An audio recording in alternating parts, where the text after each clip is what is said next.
The first crack in my perfect world came on a Thursday evening.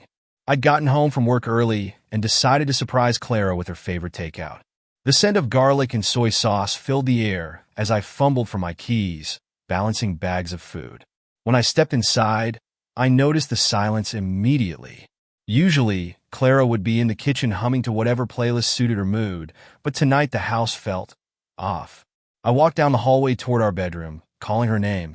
Nothing. But as I reached the door, I heard it, the low, muffled sound of a man's voice. I froze. My first thought was ridiculous. Maybe she'd invited Matt over. It wasn't uncommon for him to swing by unannounced. But the tone in that voice wasn't casual. It was intimate. Quietly, I pushed the door open just enough to peek inside. And there she was, Clara, my wife of 12 years, lying on the bed we'd bought together, her phone held up to her ear. She was laughing softly, her free hand tracing lazy circles on her thigh. "I miss you too," she murmured, her voice dripping with something I hadn't heard in years. "Last night was incredible. You really outdid yourself this time." My stomach plummeted. I stepped into the room, the floor creaking beneath my feet. Clara's head whipped around, her eyes wide as she scrambled to sit up. "Who are you talking to?" I asked, my voice steady, though my pulse thundered in my ears. She fumbled with the phone, hitting the screen to end the call. "Oh, just Lisa," she stammered, her face flushing a deep red. "Put it on speaker," I said, taking another step forward. "What?" She clutched the phone tighter, her knuckles widening. "It's nothing really. Put it on speaker." My voice was sharp now, cutting through her excuses. "I don't have to justify every conversation I have," she snapped, her defensive tone more damning than any admission. I reached for her phone, but she yanked it away, clutching it to her chest like it held her life's secrets. "And maybe it did. I don't need to do this right now," she said, pushing past me. "I'm going for a walk." She grabbed her coat and keys, leaving me standing in the room with takeout cooling on the counter and a growing knot in my gut. It wasn't just paranoia anymore. It was real, and I was going to find out just how deep this betrayal went. The house felt colder after she left, though the air conditioning hummed as usual. My eyes settled on the bed. Our bed, the sheets, still slightly ruffled, suddenly felt like a crime scene. I didn't touch the takeout. I sat in the dark, replaying the moment over and over, dissecting every glance, every inflection in her voice. Clara had lied poorly. That in itself was a betrayal. We'd built a life together, one brick at a time, only for her to take a sledgehammer to the foundation. But the question remained, who was on the other end of the line? By the time she returned an hour later, her cheeks flushed from the cold night air, I had calmed myself enough to play my role. I greeted her with feigned nonchalance, pretending I believed her excuse. If I confronted her too soon, she'd either deny it outright or double down on her lies. Instead, I waited until she went to bed, slipping her phone off the nightstand while she slept. My heart pounded as I scrolled through her messages, but to my surprise, there was nothing incriminating. That should have been a relief. It wasn't. It wasn't until I noticed the Vault app, something I'd never seen before, that the pieces started to click. It required a password, but a quick search online told me everything I needed to know. People didn't download apps like that unless they had something to hide. Something like an affair. The next morning, Clara acted as if nothing had happened. She kissed me on the cheek, told me she'd be late from work again, and breezed out the door. My suspicions boiled under my skin, but I kept my poker face intact. That day, I called an IT-savvy friend. He didn't ask questions, though I could feel his curiosity simmering through the line. By that evening, I had spyware installed on Clara's phone, giving me access to her calls, texts, and most importantly, the Vault app. What I found shattered me. At first, I hesitated to open the folder labeled Forever Us. The name alone twisted something deep inside me. But curiosity, dark and unrelenting one. Inside were photos and videos. A hotel room I didn't recognize. Clara in lingerie I'd never seen. And Matt, my best friend. The images were intimate, raw, and devoid of the warmth she used to reserve for me. My breathing grew shallow as I scrolled through texts that confirmed my worst fears. Last night was everything I needed. I feel alive when I'm with you. I'll handle him. Don't worry." The words felt like poison dripping from the screen. But it wasn't just lust. It was the betrayal of trust, the desecration of years spent believing I was enough, that our bond was sacred. It wasn't just that she was unfaithful. It was who she chose. Matt had been my best man at our wedding. He'd toasted to forever while locking eyes with my wife. I slammed the phone down on the counter, my hands shaking. The emotions hit like a freight train. Heartbreak, anger, humiliation. How long had they been laughing behind my back? How many dinners had we shared while they exchanged secret looks? I couldn't think straight. I didn't want to think at all. I wanted to confront her, to throw the phone in her face and demand answers. But then another thought crept in, cold and calculated. Make them pay. I sat down and opened the folder again, this time saving everything. I didn't just want the truth. I wanted evidence. When Clara came home that night, smiling and casual, I kissed her like nothing had changed. Because she wasn't the only one who could lie. I thought knowing the truth would bring clarity. It didn't. The next few days passed in a haze of anger, sadness, and an unrelenting feeling of inadequacy. Every glance Clara threw my way felt tainted. Every touch of her hand on my shoulder felt like a lie. At night, when she slept beside me, her breath steady and calm, I'd stare at the ceiling, the damning images looping in my mind. My wife and my best friend, their laughter, their whispers, their betrayal. It was like a slow poison, seeping into every corner of my life.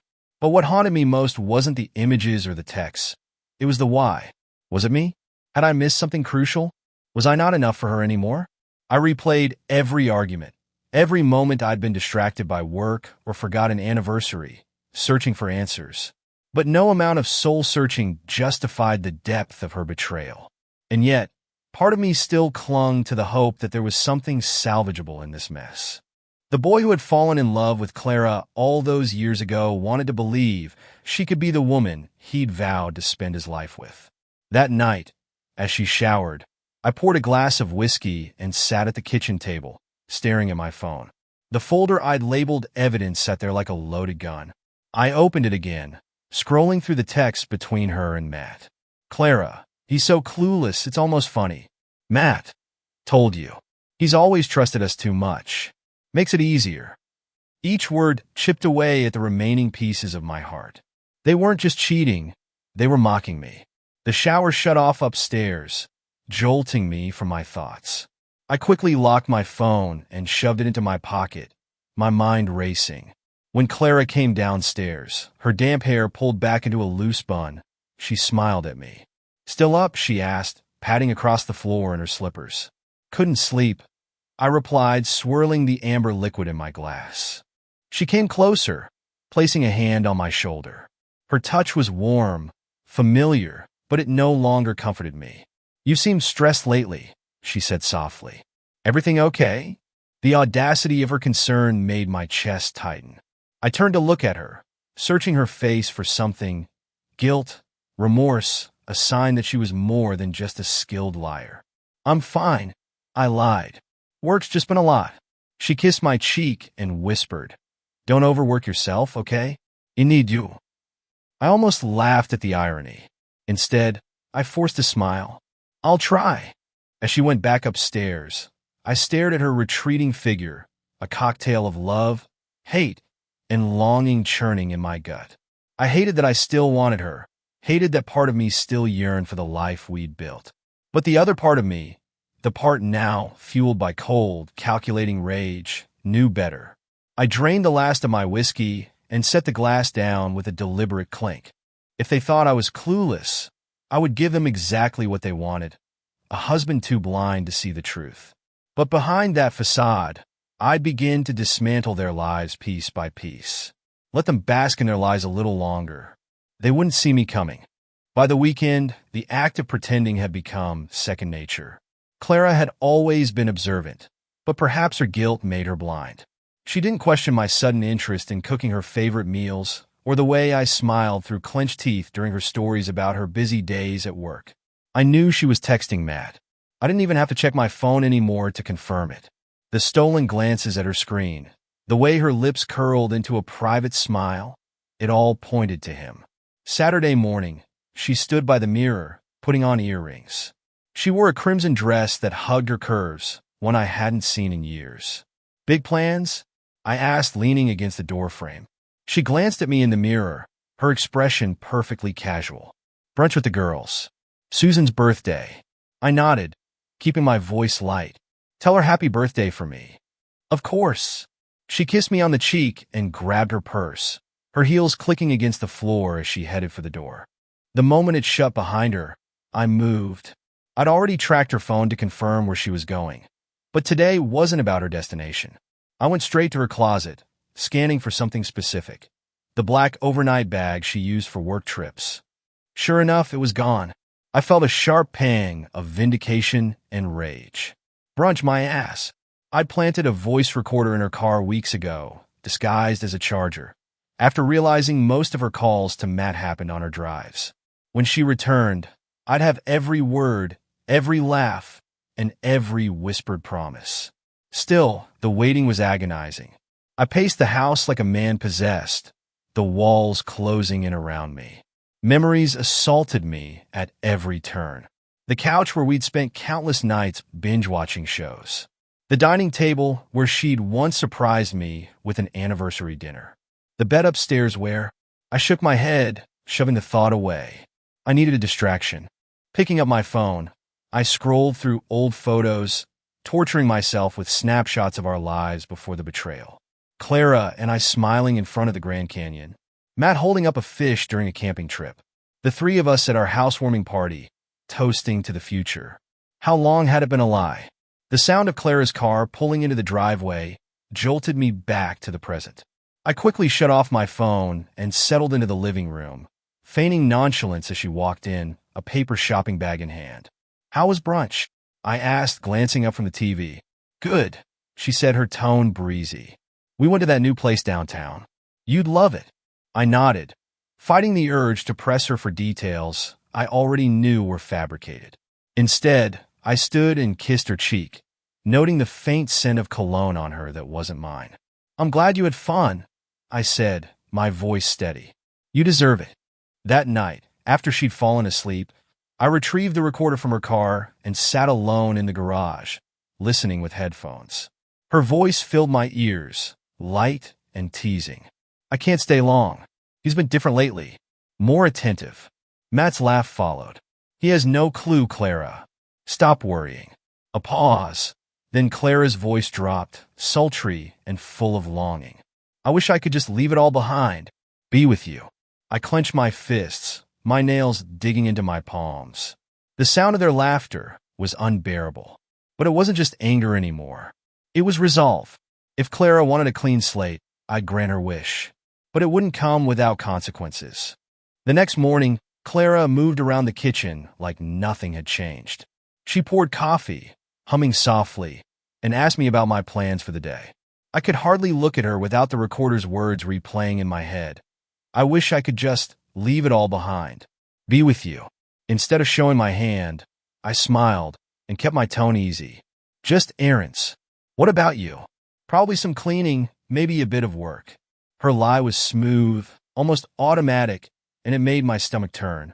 I leaned over the counter, watching her sip her coffee. "Hey, why don't we do something together today? It's been a while since we had a date." She faltered, just for a moment. "Oh, that's sweet, but I have so much to catch up on." "Another time then," I said with a shrug, masking the bitterness in my voice. As she disappeared upstairs, I grabbed my phone and texted Matt. "Hey man, haven't seen you in a while. Want to grab a beer later?" His response came quickly. "Can't tonight." "Got plans." Rain check? Plans. I wondered if they involved Clara. By the time she came back downstairs, dressed casually but with makeup a little too perfect for a day of cleaning, I'd already slipped into my role. I kissed her goodbye and watched her leave, waiting until her car was out of sight before grabbing my keys. Using the GPS tracker app tied to her phone, I followed her across town. My heart raced as I kept my distance, each turn confirming what I already knew. She pulled into a boutique hotel, a place designed for discretion. My chest tightened as I watched her get out of the car, clutching her black overnight bag. She didn't even glance around before heading inside. For a moment, I considered storming in after her, throwing the evidence in her face and demanding answers. But a colder, sharper part of me stopped the impulse. What was the point of a confrontation if I didn't make it count? Instead, I parked and called the private investigator I'd hired weeks ago. "She's at the Jefferson Hotel," I told him, my voice low but firm.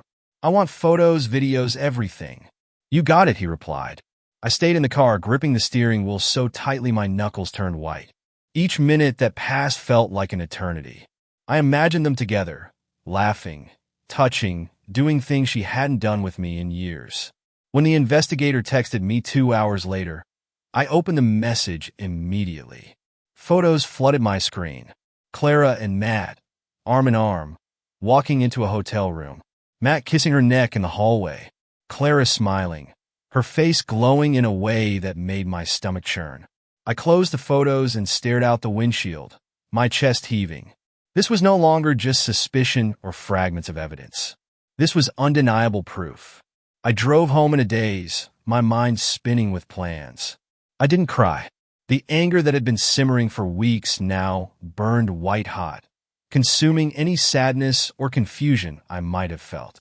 When Clara came home later that evening, she kissed me on the cheek as if nothing had happened. "Busy day?" I asked, my voice calm and even. "Exhausting," she replied, setting her bag down. "Just glad to be home." I smiled and handed her a glass of wine. "You deserve to relax." She didn't notice my hand linger on hers just a little too long. Let her think she was safe. Let her believe I was clueless. Because when I struck, it wouldn't just be to expose the truth. It would be to destroy everything she and Matt had so carefully built behind my back.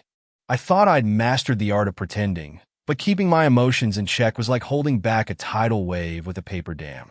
Every word Clara spoke, every smile she gave, felt like acid dripping onto my skin. I wanted to scream, to demand answers, but I wasn't ready to tip my hand. Not yet. The following weekend, I invited Matt over for drinks. Clara's reaction was subtle, but I caught the flicker of panic in her eyes.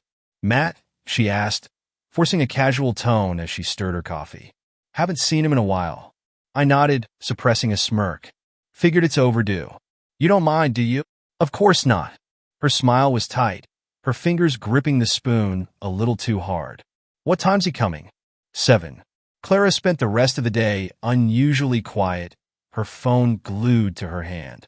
I imagined the frantic messages she was sending, warning him, strategizing. It was almost laughable. By the time Matt arrived, I was ready. I'd spent hours rehearsing every word, every expression. My performance needed to be flawless. "Hey, man," I greeted him at the door, pulling him into a brotherly hug. His cologne was overpowering, and for a brief moment, I wondered if it was the same scent I'd smelled on Clara days ago. "Good to see you," Matt said, his grin as confident as ever. "It's been too long." "Way too long," I replied, clapping him on the back. Clara appeared in the hallway, her smile strained. "Matt," she said, her voice just a little too high-pitched. "How's everything?" "Great," he said, glancing at me before turning his charm on her. "And you?" "Busy," she replied, folding her arms. Her eyes darted to me, as if gauging my mood. We settled into the living room, beers in hand. The conversation started innocently enough, work, sports, the usual banter. But I could feel the tension crackling beneath the surface. Clara avoided Matt's gaze, her laugh forced whenever he made a joke. I decided to turn up the heat. "Matt," I said, leaning back in my chair. "Remember that weekend we went camping? Just the two of us?" He hesitated, caught off guard.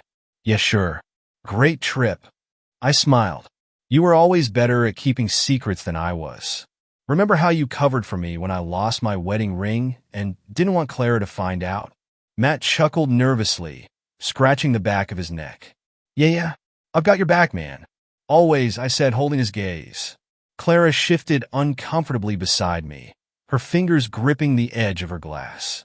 As the night wore on, I pushed further. Little jabs, subtle digs, all carefully designed to make them sweat. "You know," I said, swirling the amber liquid in my glass, "I've been thinking about trust lately. How fragile it can be." Matt froze mid-sip, his eyes darting to Clara, who looked like she might shatter under the weight of her own silence. It's funny, I continued, my tone light, how you can know someone for years, decades even, and still have no idea what they're capable of. Clara stood abruptly, muttering something about needing fresh air. Matt watched her go, his expression unreadable. She okay? He asked, trying to sound casual. Probably just tired, I said, smiling. She's been working so hard lately. The rest of the evening passed with strained conversation and forced laughter. By the time Matt left, I could tell he was rattled, his usual confidence replaced with unease. Clara barely spoke to me as we climbed into bed. I lay there in the dark, listening to her shallow breaths, a cold smile playing on my lips. The cracks in their facade were growing. It wouldn't be long now before the whole thing came crashing down, and I would be there to watch it burn. The storm finally broke 2 days later. Clara thought she was safe, that her careful web of lies had kept me in the dark. But guilt has a funny way of bubbling to the surface when you least expect it. I came home early from work, unannounced. The moment I stepped through the door, I knew something was wrong. The house was eerily quiet, the kind of silence that prickled at the edges of my nerves. Clara's car was in the driveway, but the usual sounds of her bustling around were absent. "Clara," I called out, setting my keys on the counter. No answer. I walked through the living room and into the kitchen, my footsteps echoing on the hardwood floor. The door to the backyard was slightly ajar, the curtains swaying in the breeze. Through the gap, I saw her. She was standing at the far edge of the yard, her phone pressed to her ear. Her voice carried just enough for me to catch fragments of the conversation. "No, I told you, he doesn't suspect a thing. Yes, I'm being careful. Tonight might not work, he's been attentive lately." I stood there, frozen. My chest felt tight, my vision narrowing. "Clara." She spun around, her phone slipping from her hand and landing in the grass. Her face went pale, her mouth opening and closing as if trying to conjure an excuse. "Who were you talking to?" I asked, my voice steady despite the storm raging inside me. "And no one," she stammered, her eyes darting toward the phone. "Just a work call." "Right." I stepped outside, picking up the phone before she could reach it. The screen was still lit, showing an open call with Matt. I ended the call and tossed the phone onto the patio table. "Care to try again?" She crossed her arms, her composure cracking. "You're being ridiculous." "It was nothing." "Nothing?" I snapped, the dam finally breaking. "You've been lying to me for months, sneaking around with him behind my back, and you have the audacity to call it nothing?" Clara took a step back, her eyes wide. I didn't mean for it to happen. It's not what you think. Not what I think." I let out a bitter laugh. "I have pictures, Clara. Texts. Videos of you two sneaking into hotels. So please enlighten me. What exactly do I think is happening?" Her shoulders slumped, the fight draining from her. For the first time, she looked genuinely afraid. I'm sorry," she whispered, tears welling in her eyes. "Sorry," I repeated, my voice rising. "You're sorry? You betrayed me, humiliated me, and destroyed everything we built, and all you have to say is sorry." "I didn't mean for it to go this far," she said, her voice trembling. "It was a mistake. A stupid, horrible mistake." I stared at her, the weight of her words pressing down on me. For a moment, I wanted to believe her, to believe that this was some temporary lapse in judgment. But the images of her and Matt, her laughter, her smiles, flashed in my mind, extinguishing any trace of sympathy. "This wasn't a mistake," I said coldly. "It was a choice." Repeated, deliberate choices. Clara sobbed, covering her face with her hands. I watched her crumble, feeling nothing but emptiness where love had once been. "I want you out of the house," I said finally, my voice steady. "Pack your things and go. I'll have the divorce papers sent over." She looked up, her face streaked with tears. "Please don't do this. We can fix this. There's nothing left to fix," I interrupted, turning and walking back inside. As I closed the door behind me, her cries echoed in the backyard. For the first time in weeks, I felt a strange sense of calm. The war was far from over, but this battle? This battle was mine. The house was eerily quiet after Clara left. Her footsteps had barely faded down the driveway when I locked the door behind her. For a long time, I stood there, my forehead pressed against the cool wood, trying to breathe. I'd imagined this moment countless times. The confrontation, the break, the release. I thought it would feel like victory, but all I felt was hollow. The kitchen still smelled faintly of her perfume, a mix of vanilla and jasmine. I hated how comforting it used to be, how it clung to every corner of our home like a ghost. I poured myself a drink and sat at the dining table, staring at the empty chair across from me. It was Clara's seat. She always laughed at how I insisted on sitting in the same spots, even when it was just the two of us. Some habits are worth keeping, she used to say. Not anymore. I grabbed her chair and dragged it into the hallway. The sound of its legs scraping against the floor was almost satisfying. I shoved it against the wall and left it there, its absence creating a glaring imbalance at the table. I downed the whiskey in one gulp, the burn a welcome distraction. But no amount of alcohol could drown out the memories. Clara laughing at my jokes. Clara gripping my hand during late-night movies. Clara whispering, "I love you," when she thought I was asleep. How much of it had been real? Had she ever loved me? Or had I been some placeholder while she waited for something better? Someone better? The thought made my stomach churn. My phone buzzed on the table, snapping me back to reality. I half expected it to be Clara. Another desperate plea for forgiveness. Another attempt to spin her betrayal into something excusable. But it wasn't Clara. It was Matt. The sight of his name on my screen ignited a fire in my chest. My hand trembled as I hit decline, but the phone buzzed again almost immediately. This time, I answered. "What?" I barked, my voice colder than I expected. "Listen, man," Matt started, his tone all wrong. Too casual, too confident. "I think we need to talk." "There's nothing to talk about," I said sharply. "Come on, don't be like that," he replied, and I could almost hear the smirk in his voice. "It's not what you think." I let out a harsh laugh, the sound bitter even to my own ears. "Not what I think. You've been screwing my wife for months, Matt. What exactly am I misunderstanding?" "Hey, don't make this bigger than it is," he said, his tone slipping into something patronizing. "We didn't mean for you to find out this way. It just happened." "You didn't mean for me to find out?" I repeated, my grip tightening on the phone. "That's your defense? Not the betrayal, not the lies, just that you got caught." "Look, man," he said, his voice growing firmer. "You and Clara weren't exactly perfect.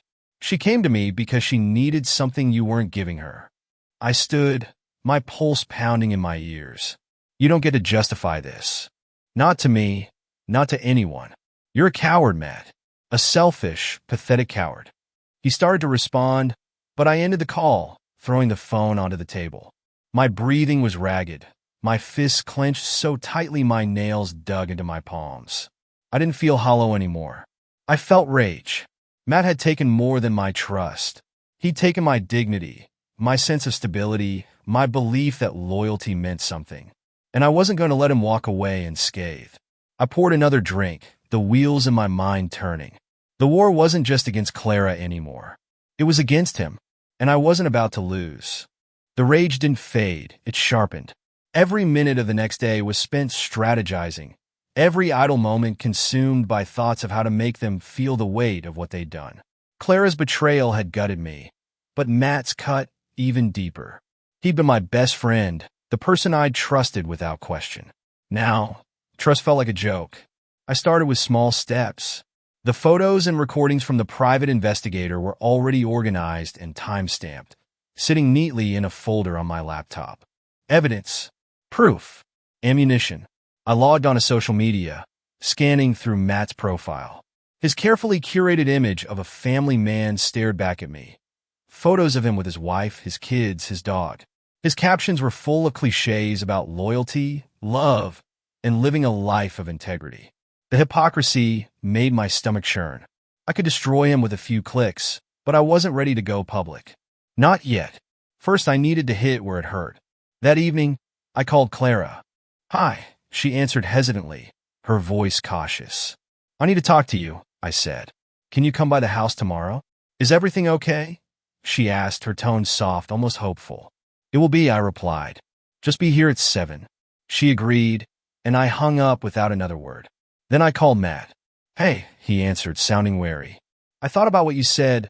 I lied, keeping my voice calm. You're right. We need to talk. Just you and me. Tomorrow at 7. There was a pause. Are you sure that's a good idea? I am, I said evenly. He agreed, and the plan was set. The next evening, Clara arrived first. She stepped inside, her eyes scanning the room as if searching for signs of my mood. You wanted to talk? She asked, clutching her purse tightly. Sit down, I said, gesturing to the couch. She hesitated, then obeyed, her posture stiff. Matt arrived 10 minutes later, his face tense as he walked through the door. His eyes flicked to Clara, and I saw the flicker of panic when he realized she was already there. What's this about? He asked, forcing a smile. I closed the door and leaned against it, crossing my arms. This is about the two of you, I said calmly. Clara paled, her hands fidgeting in her lap. Matt shifted uncomfortably, his confidence visibly waning. Look, man, if this is about... Matt started, but I cut him off. Save it, I snapped. I'm done listening to your excuses. I pulled out my phone, opening the folder labeled Evidence. One by one, I showed them the photos, the texts, the recordings. Every damning detail, every secret moment they thought they'd hidden. Clara buried her face in her hands, sobbing quietly. Matt tried to speak, his words fumbling, but I didn't care. You both lied to me, I said, my voice steady despite the storm inside. You betrayed me in ways I can't even begin to describe. And now, you're going to face the consequences. Matt stood, his hands raised in a pathetic attempt to placate me. Okay, I get it. You're angry. But let's not blow this out of proportion. Out of proportion? I repeated, stepping closer. You destroyed my marriage, my trust, my entire sense of reality, and you think this is out of proportion? He opened his mouth, but I didn't let him finish. This is your chance to tell your wife, I said coldly. Because if you don't, I will. And when I'm done, your family, your career, everything you've built will be in ashes. Clara looked up, her tear-streaked face a mix of guilt and desperation. Please, she whispered, don't do this. I turned to her, my voice icy. You did this. Both of you. The silence in the room was suffocating. This isn't revenge, I said, walking to the door and opening it. It's justice. Now get out. Neither of them argued. They left, their heads bowed, their once perfect partnership unraveling under the weight of their own deceit. As the door closed behind them, I stood in the quiet house, my chest heaving. For the first time in weeks, I felt a spark of control return. This wasn't the end. It was only the beginning. The morning after I threw them out, I woke up to an unexpected calm. The house was quieter than it had ever been, but instead of feeling empty, it felt clean, like I'd finally started purging the rot that had festered for months. But the battle wasn't over. I spent the next few days setting the final pieces in motion. Clara and Matt had been given their chance to take accountability. They didn't. Matt's wife, Sarah, deserved better than lies. I thought about whether I should deliver the truth myself or let him dig his own grave. In the end, I opted for both. It started with an envelope. I mailed it to Sarah's office, addressed directly to her. Inside were carefully selected photos, screenshots of texts, and a simple note. You deserve the truth. Ask him about the Jefferson Hotel. Sincerely, someone who knows. It was an untraceable move. No signature, no unnecessary details. Just the cold, brutal truth. Next came Matt's job. His company had a strict code of conduct, and I knew enough about his boss to know that public scandals weren't taken lightly. A second envelope was sent to Matt's employer. This one included photos of him entering the hotel with Clara, along with dates that coincided with work trips he'd lied about. I didn't stop there. A burner email account made sure the evidence reached a few key people in our mutual social circle. Not enough to ruin them entirely, not yet. Just enough to plant seeds of doubt and whispers behind their backs. It didn't take long for the fallout to begin. The first domino fell on a Thursday. Matt's wife showed up at my door, her face pale and drawn. She held the envelope in her trembling hands. Did you send this? She asked, her voice raw. I hesitated for a moment before nodding. You needed to know. Her eyes brimmed with tears, but she didn't cry. How long? Months, I said softly. Maybe longer. Sarah exhaled sharply, looking down at the photos as if she hoped they might rewrite themselves. I thought we were happy. So did I replied, bitterness lacing my words. She looked up at me, her expression hardening. Thank you, she said, her voice steady now, for telling me. And then she was gone, leaving the envelope behind like it burned her hands. Matt's life unraveled quickly after that. Sarah filed for divorce within the week, demanding full custody of their kids. His employer called him in for an ethics review that ended with him cleaning out his desk. Clara, for her part, tried to reach out. Please, we can still fix this, she begged during one of her countless voicemails. I'll do anything. Anything, I thought bitterly, except stay faithful. When she showed up unannounced, standing on my doorstep with tear-filled eyes, I didn't let her inside. I've already filed, I said coldly. You'll be hearing from my lawyer. Don't do this, she pleaded. We can make this right. There's no way anymore, Clara, I said, my voice unyielding. You made sure of that. Her tears didn't move me.